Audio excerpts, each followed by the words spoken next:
Welcome back. So this topic of worry all week long. And as I said earlier, the antidote to all worry is trust. It really does boil down to it. It distills down to a sense of whether we trust life or not. And obviously it comes in varying degrees. Our money says, "In God we trust." It didn't always say that. It was added in 1957 by an act of Congress, just so you know. Can we still trust our money? It seems to fluctuate, doesn't it, in its value? So, but we sure assign a lot of trust to our money, don't we? And so this brings up this whole question of if we are worrying or we're chronic worriers, then there's something inside of us that simply doesn't trust the reality, the nature, and then the unfolding outcome of things. And this really does remind us of one of the greatest yoga stories of all. And I think I can probably say it in about 20 seconds, but it's the story of the kleshas, the 5 afflictions that stab at the heart of all human consciousness. Ancient yogis saw this thousands of years ago, and they knew it was the primary affliction that would consume human consciousness throughout, well, as long as there are humans. And it begins with the number one affliction, which is avidya, which means literally to forget who we are, to forget our divine nature, our spiritual essence. When we forget that, then all the other concomitant following succeeding problems take place. And the first one is called Ashmita. It means ego, roughly translated. We might call it a false sense of self. When you forget who you are, then we have to construct a facade. We have to build an edifice to our own self, which is really quite a limited construct. And ego is a perfectly good name for it.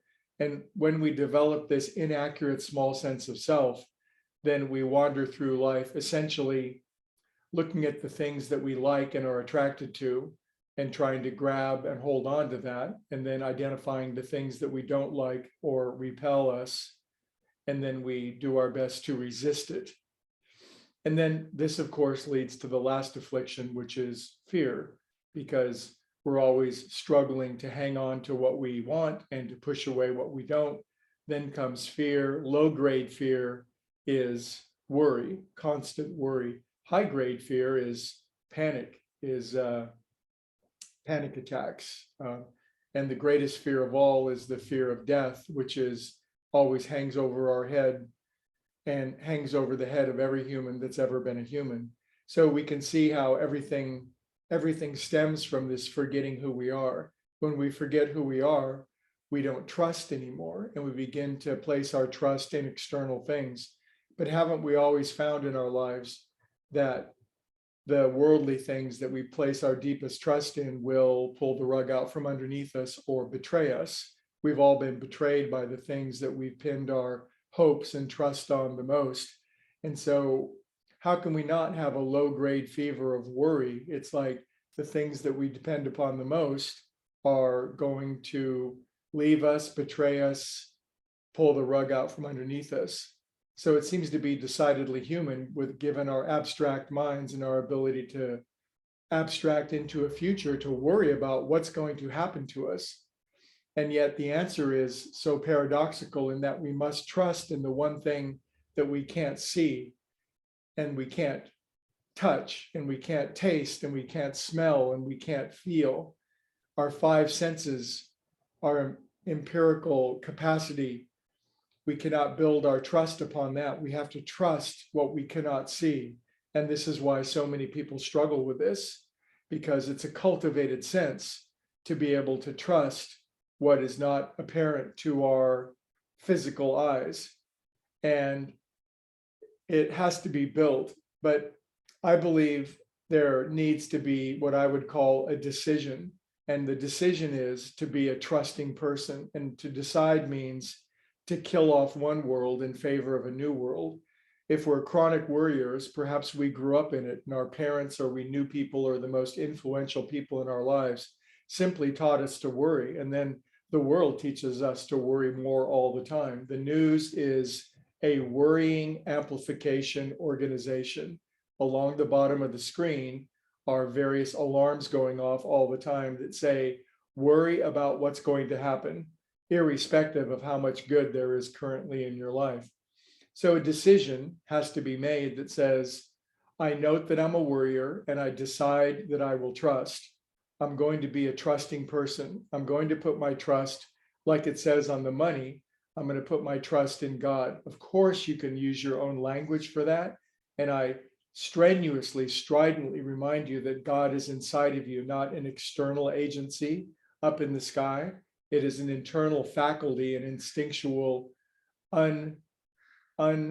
inextinguishable presence on the inside, but we have to make contact with it. And a decision is made that I will trust this internal presence. Now, does this mean worry will dissipate immediately? Of course not. It means there will be a period of struggle. There will be a war between a worrying person and one who trusts. But if you make the decision, every time you find yourself worrying, you can say, there's that chronic habitual thing that I do that's based on grabbing for the things that I want, fear of what I'll lose, a small and inaccurate sense of self. And the answer is to remember who I am, a divine spiritual being with infinite resource that can never in truth and in spirit lose anything of value. Based on that fact of being, I will trust. I will trust in the face of everything to the contrary. I'll remember the spiritual line, judge not appearances, trust the truth. And if you do that more and more every single day, then fear and worry will dissipate and a delicious sense of unshakable trust will overwhelm you in the most delightful way. And it'll be a transition. Sometimes it happens quickly, sometimes slowly, but it will work and we will know a new peace, a new serenity, and a new happiness as the termites of worry are exterminated from our house. Other people can continue to struggle with it, but you'll be a beacon of trust. And I trust that you will do this, and I trust I'll see you tomorrow.